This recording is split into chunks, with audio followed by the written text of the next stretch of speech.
এখানে আল্লাহ পাক আমাদের দেয়া আসমানি কিতাব, সেরা কিতাব যেটি নাম হলো তার আল কোরআন। এই কোরআন আদম নবীর জমানায় ছিল না? ছিল না? ছিল।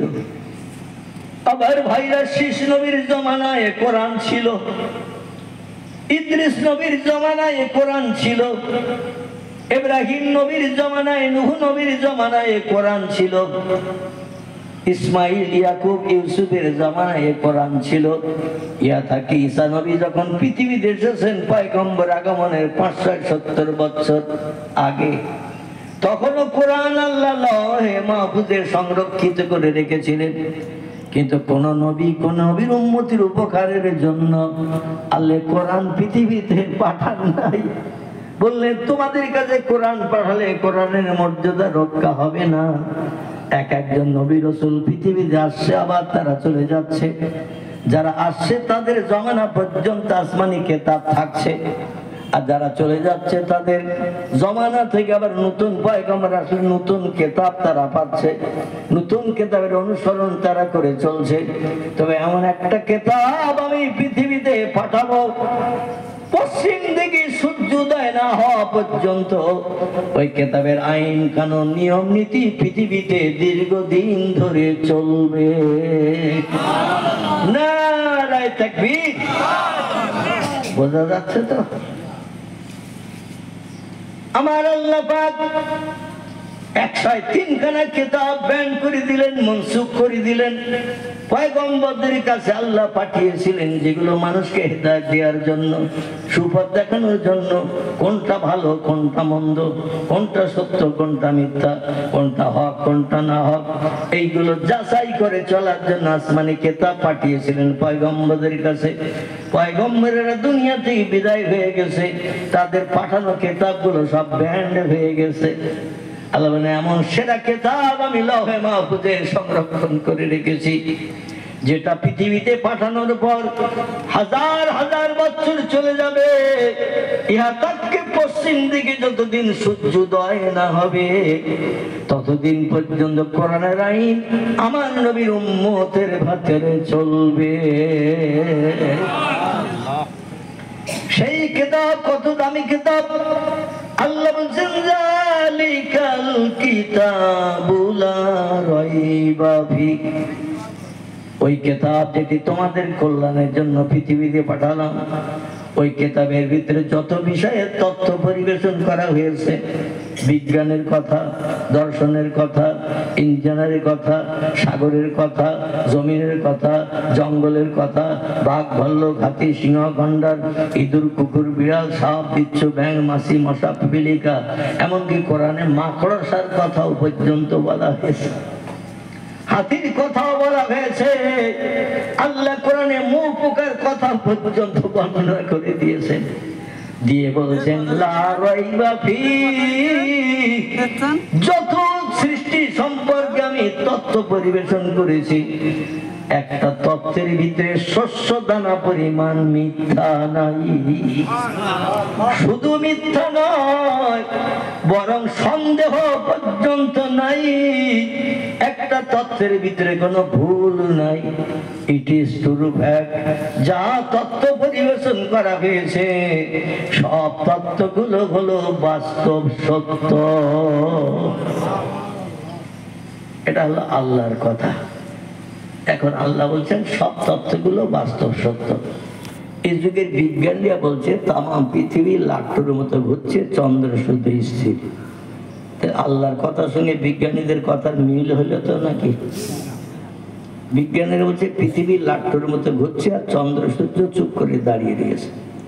আল্লাহ কোরআনে 27 পারে বললেন চন্দ্র সূর্য ঘূর্ণায়মান, পৃথিবী স্থির।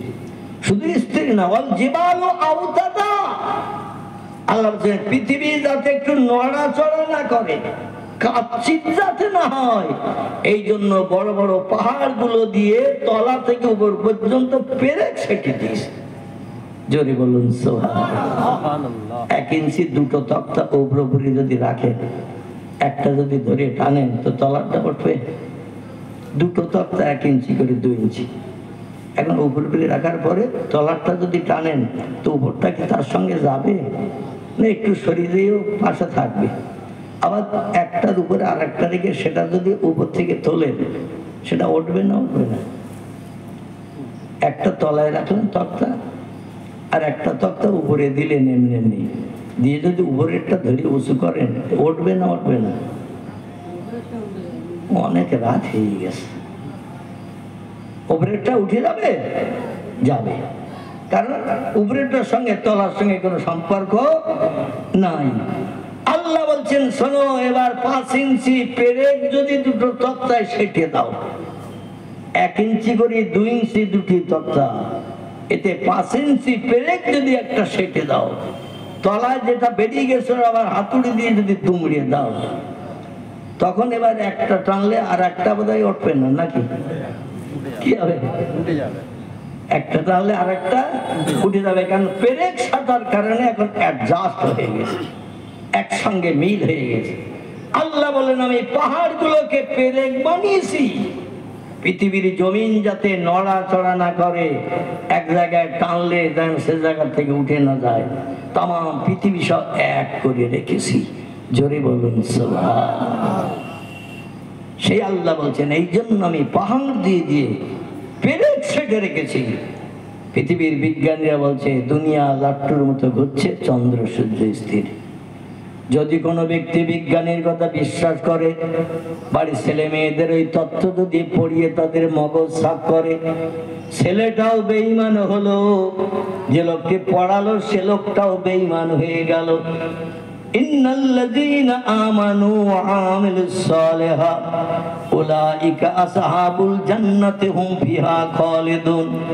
আল্লাহ বলেন যারা আমার কোরআনের উপর ঈমান আনলো, বিশ্বাস করলো সত্য বলে, ও আমল এবং আমলে সালেহা, যারা সৎ কাজ করলো, নেক কাজ করলো, ভালো কাজ করলো, কোরআনের আইন মেনে, উলাইকা আসহাবুল জান্নাত, তারাই হবে জান্নাতের অধিবাসী। অহুম ফিহা খালিদুন, যুগ যুগ ধরে জান্নাতের ভিতরে তারা সুখ ভোগ করতে থাকবে। লা ইয়ামুতু ওয়া লা ইয়াখরুজ ফিহা, জান্নাত বেহেশত এমন একটা জায়গা, সেখানে কোনো বান্দা ঢুকে গেলে আর কোনোদিন মরণ তার হবে না। জান্নাতের ভিতরে কোন ব্যক্তি ঢুকে গেলে লক্ষ লক্ষ কোটি কোটি বছর পেরিয়ে গেলেও তার মরণ হবে না। মরণ সব সৃষ্টির একটা বার মাত্র হবে। কবার? সব সৃষ্টির মরণ একটা বার মাত্র হবে। সেই মরণটা হলো এই পৃথিবীর মরণ। কিসের মরণ? এই পৃথিবীর মরণ। সব সৃষ্টির নসিবে একবার জুটবে। কুল্লু নাফসিন যায়কাতুল মাউত। যত সৃষ্টি, যত প্রাণী আছে পৃথিবীতে, সব প্রাণীর মরণের স্বাদ চাকানো হবে। কিন্তু মরণের পরে বান্দাদের দুটি জায়গায় স্থানান্তরিত করা হয়। কেউ বা যায় কবরে, কেউ বা যায় শ্মশানে। কবরে যারা যায় গোস্ত গোস্ত হাড্ডি মাটির সঙ্গে মিশে অ্যাডজাস্ট হয়ে যায়। আবার যারা শ্মশানে যায় আগুনে পুড়ে গিয়ে তাদের ছাই বানানো হয়। ঠিক না ভুল? বাস্তব দৃশ্য আমরা দেখি, আগুনে পোড়ালে, কাঠ দিয়ে আগুনে পোড়ালে তারা ছাই হয়ে যায়। আল্লাহ বলছেন এই ধারণাটা যেন করিও না, তারা শেষ হয়ে গেছে, কবরও পচে গলে গেছে, 6 বছর বয়সে এসে। আপনাদের সেক্রেটারি সাহেব যিনি আগে ছিলেন উনি তো মারা গেছে ক বছর? 3-4 বছর নাকি? হ্যাঁ, 2 বছর। একজন বলছিল 4 বছর মতো হয়েছে। যাই হোক, তিনি সঠিক তথ্য জানেন না। আচ্ছা, এখন কবর খুললে কেউ না লাশ পাওয়া যাবে, দেহ পাওয়া যাবে, গোস্ত টোস্ত পাওয়া যাবে। প্রকৃতির নিয়মে তার গোস্ত বস্তুগুলো কবরের ভিতরে পচে গলে শেষ হয়ে গেছে।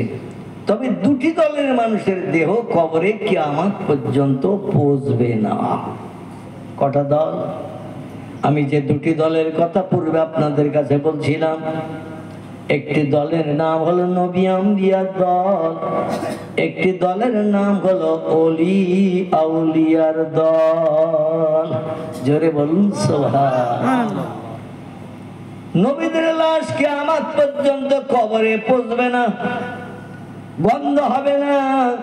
যেমন ডাকা হবে তেমন থাকবে। এমনকি কাফনের কাপড়ও পর্যন্ত মাটির দাগ লাগবে না। আল্লাহ নবী বলছেন ইন্নাল্লাহ হারামা আন তাকুলা আলাল আরদি আসজাদাল আম্বিয়া ফানাবিয়াল্লাহি হাইয়ুন ইয়ারযাকু। গলা ছেড়ে বলুন আমিন।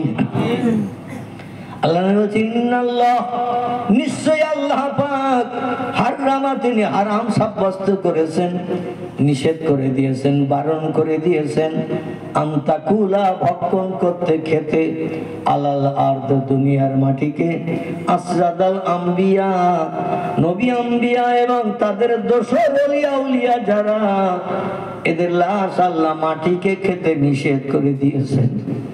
শুধু তাই না, ফানাবি আল্লাহ হাইয়ুন ইয়ারযাকু, আন্দাল নবীরা, আল্লাহর ওলিরা কবরের ভিতরে হাইয়ুন, তারা জিন্দা অবস্থায় থাকে, ওয়াইয়ারযাকু, এবং খোদা প্রদত্ত জান্নাতি রুজি তারা কিয়ামত পর্যন্ত পেতে থাকবে। আল্লাহর রহমতের ফেরেশতারা দৈনন্দিন জান্নাতি রিজিক তাদের জন্য পরিবেশন করবেন। তারা কবরের ভিতরে খায়। জোরে বলুন একটু সুবহানাল্লাহ। এরা কটা দলের মানুষ? দুটো দলের মানুষ। এই দুটি দল পৃথিবীতে আল্লাহকে আপন বানিয়েছেন। আর যত দলের মানুষ আমরা আছি, আল্লাহর সঙ্গে আমরা কিন্তু সম্পর্ক গাঢ়তর তৈরি করতে পারি নাই। কারা তারা? কারো নাম চাষি, কারো নাম তাঁতি, কারো নাম কামার, কারো নাম কুমোর, কারো নাম সুতোর, কারো নাম ধোপা, কারো নাম নাপিত, কারো নাম দর্জি, কারো নাম বিজ্ঞান, কারো নাম দর্শন, কারো নাম ইঞ্জিনিয়ার, কারো নাম হাকিম, জজ, উকিল, ব্যারিস্টার থেকে শুরু করে এই পৃথিবীতে যত দলের মানুষ, ডাক্তার, মাস্টার, যত দলের মানুষ আমরা বাস করি, কোন দলের মানুষ আল্লাহকে আপন বানাতে পারে নাই। কেবল আল্লাহকে আপন বানিয়েছেন দুটি দলের মানুষ। একটি দলের নাম হলো নবী আম্বিয়ার দল, একটি দলের নাম হলো ওলি আউলিয়ার দল। জোরে বলুন একটু সুবহানাল্লাহ। আপনাদের ভিতর থেকে কেউ তো একটু প্রশ্ন করলেন না, হুজুর আপনি চাষির কথা বললেন, তাঁতির কথা বললেন, খামারের কথা বললেন, কুমোরের কথা বললেন, সুতের কথা বললেন, ধোপার কথা বললেন, নাপিতের কথা বললেন, দর্জির কথা বললেন, ডাক্তার, মাস্টার, হাকিম, জজ, উকিল, ব্যারিস্টার, বিজ্ঞান, দর্শন, ইঞ্জিনিয়ার, সাহিত্যিক, ঐতিহাসিক, ভৌগোলিক, তাদের কথা বললেন, কিন্তু আপনাদের কথা তো বললেন না। এই বলিস আমাদের কথা। এই টুপি মাথায় দিয়ে যারা মাইক নিয়ে ওয়াজ করছেন, আপনার বসে শুনছেন, ওই দলগুলোর ভেতরে আমাদের কথা বলেছি? এখন মনে মনে যেন ধারণা করবেন না আপনারা যে হুজুররা বোধহয় বাদ আছে। সেই খোদার কসম, আলেম আল্লাহর আপন হয়নি, হাফেজ আল্লাহর আপন হয়নি, কারি আল্লাহর আপন হয়নি, মুফতি আল্লাহর আপন হয়নি, মসজিদের ইমাম আল্লাহর আপন হয়নি, মুয়াজ্জিন আল্লাহর আপন হয়নি, ইমামের পিছনে ইক্তেদা করে নামাজ পড়ে যাদের বলা হয় মুক্তাদি, তারাও আল্লাহর আপন হতে পারেনি। তাহলে আমাদের মোটামুটি নাম ঢুকে গেল তোতে নাকি? আপনাদের নেক খাস দোয়ার বরকতে আল্লাহ পাক আমাকে মসজিদে ইমামতি করাচ্ছেন 40 বছর। কবছর বললাম? 1985 সালে টাইটেল পাস করে একটা মসজিদে ইমামতি ঢুকেছিলাম। বছর 3 অসুস্থ থাকতেও আমি মোটর সাইকেলে করে করে 1 বছরের কিছু কম আমি ইমামতিতে গিয়েছিলাম, যখন একটু স্বাভাবিক মতো ছিলাম, অপারেশন হয়নি। তো আমার ইমামতির বয়স হলো 1985 থেকে 2025। কত সাল? কবছর? এই 40 বছর আমি অধম মেহরানে দাঁড়াই, মুক্তাদির পিছনে নিয়ে নামাজ পড়াই। এবছর রমজানের পুরো 29টি দিন তারাবি নামাজ অসুস্থ অবস্থায় পড়িয়েছি। বাড়ি থেকে 13 কিলোমিটার দূর আমার মসজিদ, আবার 13 কিলোমিটার বাড়ি ফিরতে হয়। প্রতিদিন 26 কিলোমিটার রাস্তা আপ ডাউন করেছি। বিকালবেলা বড় কষ্ট হতো, সন্ধ্যার আগের দিকে এই গাড়ি চেপে 13 কিলোমিটার যেতে হবে মোটর সাইকেলে, আবার তারাবি নামাজ পড়িয়ে 9টা 9:30 বাড়ি ফিরতাম। তাই বলে ধারণা করবেন আমি আল্লাহর আপন। মসজিদে আযান দেয় যিনি, তারে আমরা বলি মুয়াজ্জিন, সেও কিন্তু আল্লাহর আপন নয়। আযান শুনে যারা ইক্তেদা করে নামাজ পড়ে তারাও আল্লাহর আপন নয়। আলেম আল্লাহর আপন নয়, হাফেজ আল্লাহর আপন নয়, মুফতি আল্লাহর আপন নয়, কাজী আল্লাহর আপন নয়। আল্লাহর আপন হলো দুটি দলের মানুষ। একটি দলের নাম হলো নবী আম্বিয়ার দল, একটি দলের নাম হলো ওলি আউলিয়ার দল। আল্লাহ হাসুনা উলাইকা রাফিকা। ও পৃথিবীর মানুষ, আমার সত্য কোরআনের কথা শোনো, এরাই হলো আমার বন্ধু, এরাই হলো আমার আপন, এরা হলো আমার ভক্ত। কিছু চাইলে আমি আল্লাহ না দিয়ে পারি না, আবার তারা কিছু চাইলে আমি যেমন না দিয়ে পারি না, আমি আবার যেটা চাই তারা সেটা না দিয়েও পারে না। জোরে বলুন সুবহানাল্লাহ। আসুন এখান থেকে একটু দূরের দেশে নিয়ে যাব আপনাদের, তথ্যটা মগজে অ্যাডজাস্ট করার জন্য। আল্লাহর কোরআনে কোট করা হয়েছে এই তথ্যটি, তাই বলছি। কারণ এই রাতের গভীরে তাহাজ্জুদের সময় আপনাদের নিত্য নতুন ধরনের কোন ইতিহাস বা নিত্য নতুন ধরনের কোন অবাস্তব কথা বলে আপনাদের মগজ ধোলাই করব না। পৃথিবীতে একজন পয়গম্বর এসেছিলেন, এই পয়গম্বরের নাম ছিল মুসা কালিমুল্লাহ আলাইহিস সালাম। নাম শুনেছেন? আমি যে 25 জন নবীর নাম বলেছি তার নামটা বলেছি, তার নামটা বলেছি। এই মুসা নবী ছিলেন একটু জালালি কদরের নবী। উনি একটু তোতলা ছিলেন, তোতলা। আর তোতলা মানুষেরা কথা বলতে গেলে, বেঁধে গেলে দেখবেন তারা টক করে রেগে যায়। মুসা নবী বাল্যকালে ফেরাউন তারে পরীক্ষা নেওয়ার জন্য, তার জ্ঞান হয়েছে কি হয়নি পরীক্ষা নেওয়ার জন্য সামনে দুটি জিনিস রেখেছিল, দুটি। একটি হলো আগুনের পেয়ালা, আগুনের বাতি দিয়ে, মানে পেয়ালার ভিতরে তেল দিয়ে বাতি দিয়ে আগুন জ্বালিয়ে দিয়েছে। আর বাম দিকে আর একটা পেয়ালা রেখেছে, সোনা হীরা মণি মুক্তার পেয়ালা। মুসা নবী তখন হামা দিয়ে চলে, 1.5 বছরের মতো বয়স। কত বছর? 1.5 বছরের মতো বয়স। এখন আসিয়া বলছে মুসার জ্ঞান হয়নি। ফেরাউন বলছে না, জ্ঞান পাওয়া সত্ত্বেও আমার গালে চড় মেরেছে। এটা হলো ঘটনা। ছেলেরা মাঝে মধ্যে বাপের গালও একটু ছোট ছোট ঠুসি ঠাসি দেয় কিনা, মাঝে মধ্যে দাড়ি ধরেও টানে কিনা। ছেলেরা মায়া মহব্বতের সঙ্গে বাপের সঙ্গে মহব্বত প্রেম ভালোবাসা জন্মায়। তবে ফেরাউন বলছে আমি দেশের খোদা, জ্ঞান আমার কম বেশি নয়। আমি যেটা বুঝলাম, ও বাচ্চা বেলায় 1.5 বছর বয়সে যে চড় আমারে মেরেছে, অন্তত 35 বছরের যুবকের অ্যাকশন দিয়েছে। আমার গালে 5টা আঙুলের দাগ পড়ে গেছে, আর সে কখন চড় মেরেছে এখনো রি রি করে জ্বালা করছে। আসিয়া বলছেন তুমি শুধু রাজদরবারে থাকো, জনগণের সুখ দুঃখের চিন্তা ভাবনা করো, গভীর রাত্রে বাড়ি আসো, বাচ্চাটা ঘুমিয়ে পড়ে, ওর একটু কোলে তুলে নাও না, স্নেহ দাও না, চুম্বন দাও না। তাই আজকের অনেকদিন পরে ওর একটু সকালবেলা কোলে তুলে নিয়েছে, তাই অ্যাকশন করেছে চড় মেরে। রোজ রোজ যদি কোলে তুলে নিতে, এরপরে যদি এইভাবে চলো, ও তোমারে বাপ বলেও ডাকবে না। এই জন্য মাঝে মাঝে বাচ্চারা আপন বানাতে গেলে একটু কোলে তুলে স্নেহ করতে হয়, গালে পকেট থেকে খাবার টাবার বার করে খাওয়াতে হয়।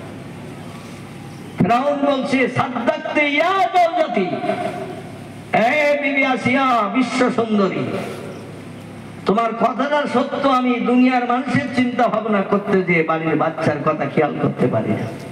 আর বাড়ি যখন ফিরি রাত গভীর হয়ে যায়, বাচ্চা তখন ঘুমিয়ে যায়। সকালবেলা রাজ দরবারে যাওয়ার সময় কি মনটা হলো, তাই বাচ্চার কোলে নিয়ে একটু আদর করি, সোহাগ করে চুম্বন দিয়ে আমি যেতে চাচ্ছিলাম রাজ দরবারে, জনগণের সুখ দুঃখের ভাগিদার বলতে। কিন্তু 1.5 বছরের বাচ্চা এত জোরে চড় মারতে পারে, এইটা আমার কথা। আসিয়া বলছে মহব্বতের চড়।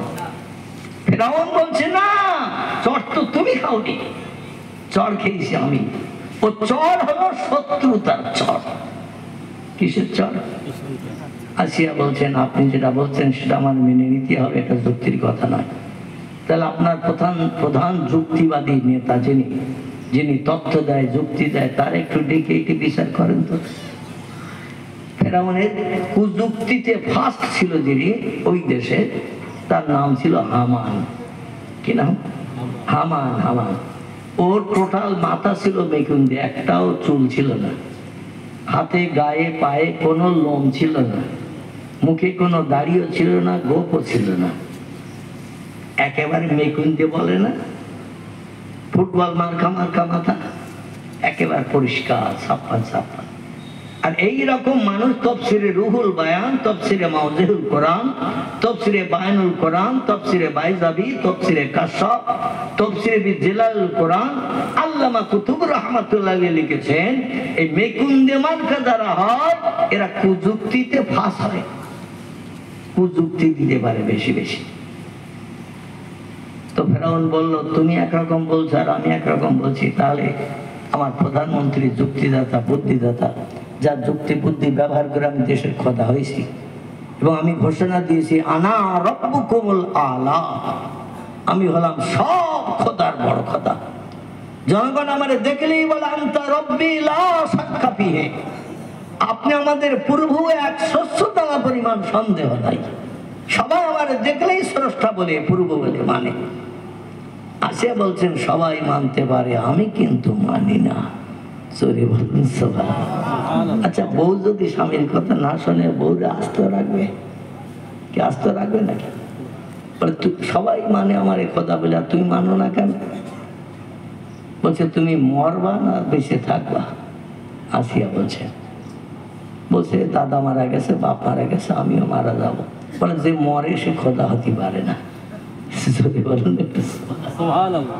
আমার প্রভু যিনি, তিনি পেশাবও করেন না, পায়খানাও করেন না, লাতা খুজুহু সিনাতু ওয়ালা নাউম, তিনি জীবনে কোনোদিন ঘুমানো না, ঘুমও তার লাগে না। জোরে বলুন সুবহানাল্লাহ।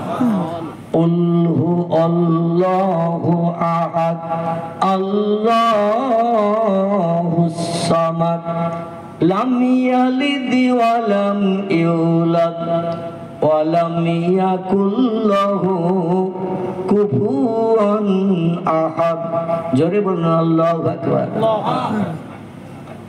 আল্লাহ বলেন হাবিব দুনিয়ার মানুষকে জানিয়ে দাও আমি এমন একজন স্রষ্টা, আমি হলাম একক, চিরস্থায়ী, চিরঞ্জীবী, লা ইয়ামুত, আমার কোনদিন মরণ হবে না, আমি চিরস্থায়ী, চিরঞ্জীবী, বেঁচে থাকবো। আমার কোনো সন্তানাদি নাই, কারো পেট থেকে আমি জন্মগ্রহণ করি নাই, আমার কোনো বিবি নাই, বাচ্চা নাই, কেউ নাই, আমি অতীতে ছিলাম একক, বর্তমানে আছি একক, ভবিষ্যতেও থাকবো একক। এ দুনিয়ার খোদা, তুমি জনগণকে ভুল বুঝাচ্ছ। স্রষ্টা যিনি, তিনি হলেন একক। জোরে বলুন একটু সুবহানাল্লাহ। ফেরাউন বলছে এমন যুক্তিপূর্ণ কথা বলছো, আমি কথার উত্তর দিতে তো পারছি না। বলে তাহলে তুমি ঘরে আমার স্রষ্টা না বলে মেনে থাকো, তবে বাইরে প্রচার করো না। কারণ ঘরের গিন্নি যদি আমার দোষ ধরে বাইরে প্রকাশ করে, মানুষ ভবিষ্যতে আমার খোদা বলে মানবে না। এই জন্য তুমি গোপন রাখো, কারো কাছে প্রকাশ করিও না। তোমার প্রশ্নের উত্তর তো আমি সঠিক দিতে পারছি না।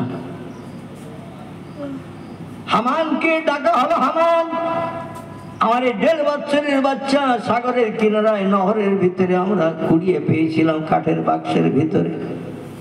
সেই বাচ্চা লালন পালন করছি, একজন ধাত্রী রেখে তার দুধ খাওয়াচ্ছি, মাসিক তারে মাইনে দিচ্ছি, রাজদরবারে ভালো মন্দ রান্না হলে তারে খাওয়াচ্ছি, বুকের দুধ বেশি তৈরি করার জন্য। সেই দুধ খেয়ে খেয়ে আমাদের বাচ্চা 1.5 বছরের বয়স হয়েছে। এখন সকালবেলা একটু কোলে তুলে নিয়ে আদর যত্ন সোহাগ করছিলাম, কিন্তু আমার গালে এমন একটা চড় মেরেছে, এখনো পর্যন্ত জ্বালা বন্ধ হয়নি। আসিয়া বলছে মহব্বতের চর, আর আমি বলছি না, ও শত্রুতার চর। হামান এখন স্বামী স্ত্রী দুইজনে মতভেদ দেখা দিয়েছে, মতদ্বন্দ্ব দেখা দিয়েছে। এর নিরসন কি করে করা যায়? হামান বললেন, কি নিরসন করতে হবে? বলো, জ্ঞান হয়েছে না হয়নি এইটা পরীক্ষা করতে হবে। জ্ঞানকৃত চল মেরেছে না অজ্ঞানে মেরেছে? হামান বললেন, ওলা তাহতান ওলা তাখব ইয়া আইয়ুহাল মালিক, ও দেশের খোদা, দেশের বাদশা, এই নিয়ে আপনার চিন্তা করতে হবে না। রাতের ঘুম কামাই করে ঘুম নষ্ট করতে হবে না।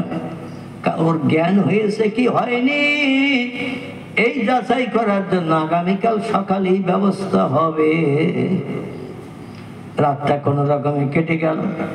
পরদিন সকালবেলা হামান এসে বলছে, শোনেন, ওর জ্ঞান হয়েছে না হয়নি দুটির পরীক্ষা নিতে গেলে একটা পাত্রে প্রদীপ জ্বালাতে হবে, তেল দিয়ে বাতি জ্বালাতে হবে, আরেকটা পাত্রে সোনাদানা দামি জিনিস রাখতে হবে। আরে হামা দেওয়া ছেলেটার একটু দূরে ছেড়ে দিতে হবে, 10-15 হাত দূরে, দিয়ে ওই পাত্র দুটো দেখিয়ে দিতে হবে।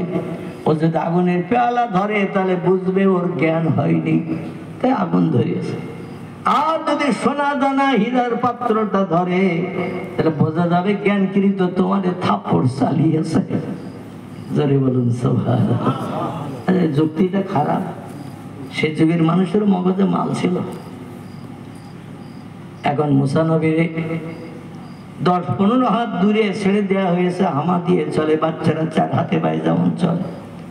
আর দুটি পাত্রে 2 রকম জিনিস রাখা হয়েছে। একটা পাত্রে তেলের মাধ্যম দিয়ে বাতি জ্বলছে, আরেকটা পাত্রে পেয়ালার উপরটা পর্যন্ত একটু উপরে উপরে সোনা দানা হীরা জহরত দিয়ে সাজানো হয়েছে। দূর থেকে দেখলেই যেন দেখতে পাওয়া যায়।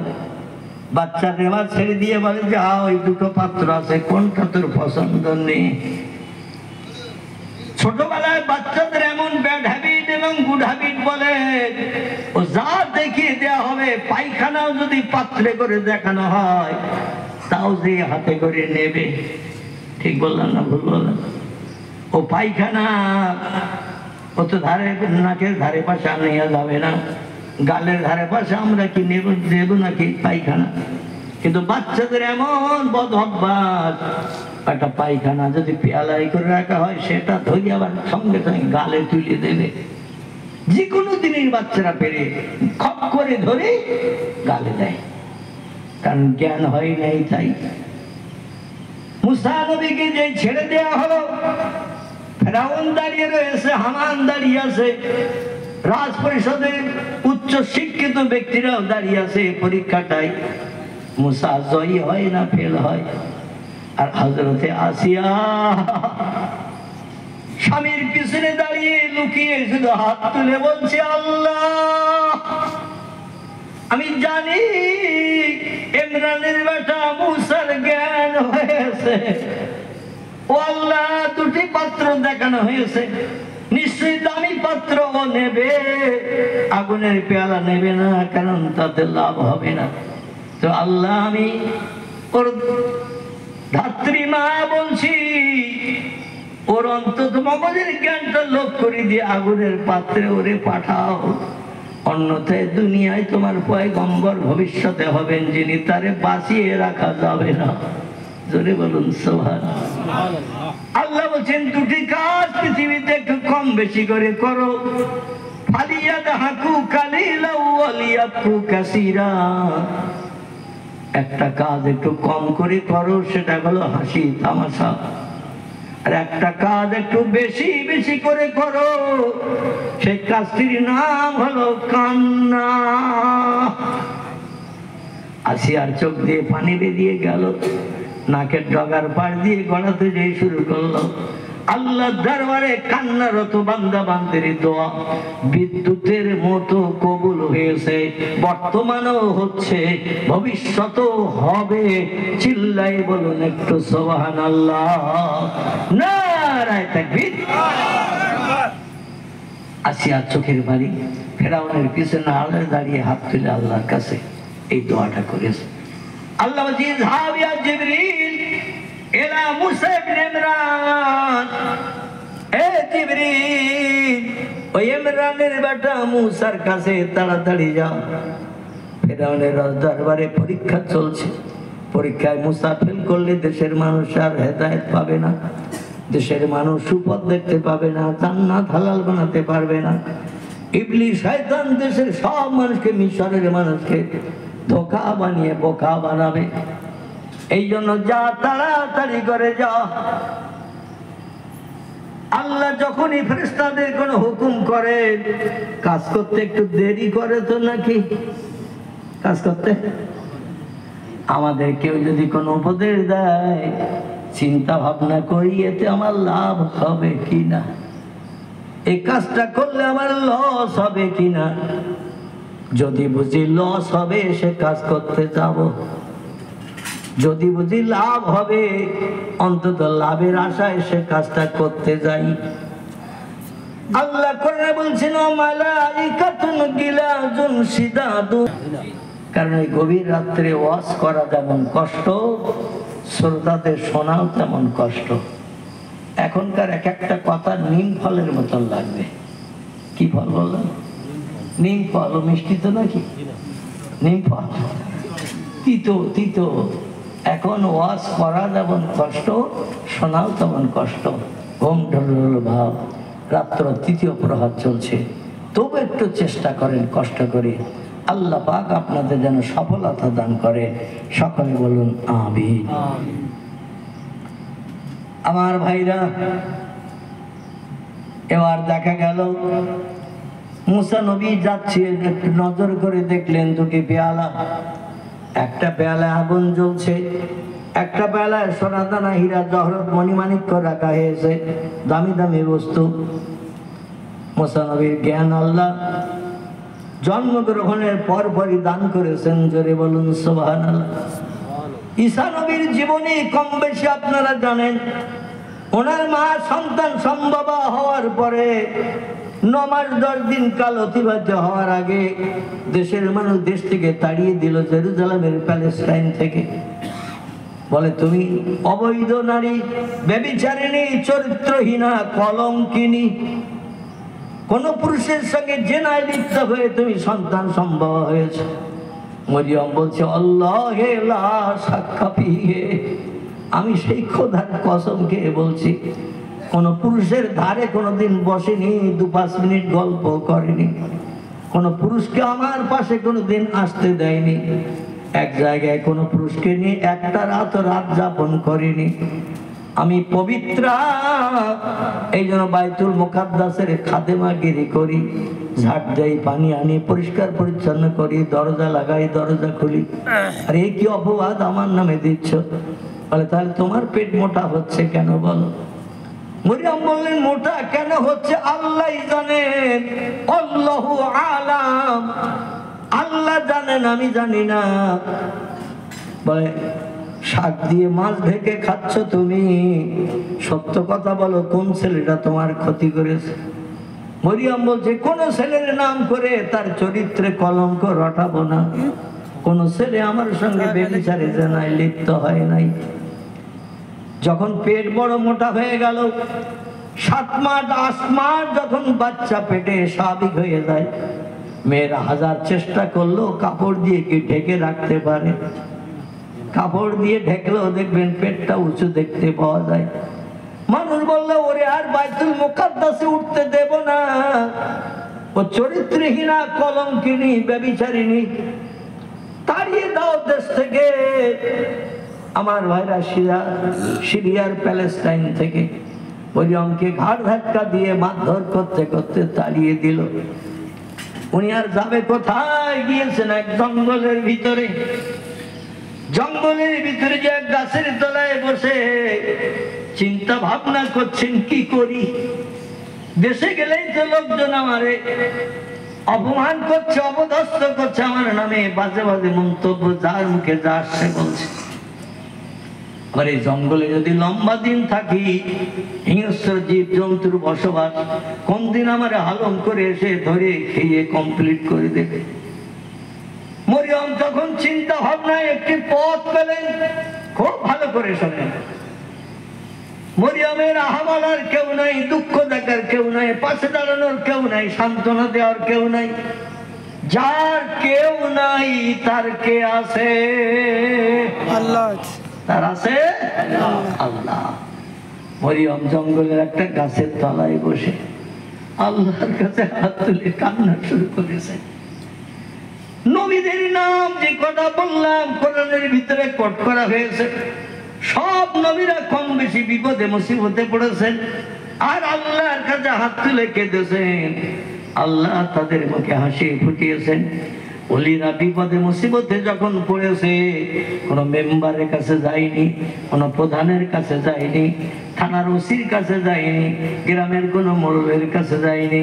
রাতের অন্ধকারে ঘুম কামাই করে আল্লাহর ওলিরা তাহাজ্জুদের সময় নিজের কামনা বাসনা আল্লাহর কাছে জানিয়েছে।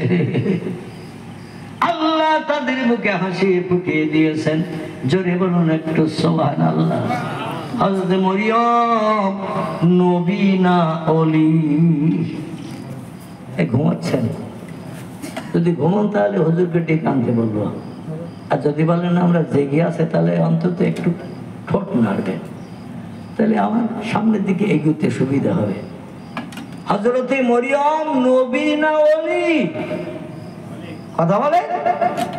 আরে ভুল হলো বলবেন তো মগজের কথাটা। আল্লাহ অধমকে স্টেজে বসিয়েছেন, সংশোধনের চেষ্টা নেব। আর আমি তথ্য দিতে দিতে আপনাদের মগজে যদি কোনো ভুল তথ্য ধরা পড়ে সঙ্গে সঙ্গে নক করবেন, আমিও সংশোধন করে নেব। ঠিক আছে তো? আমার তথ্য দিতে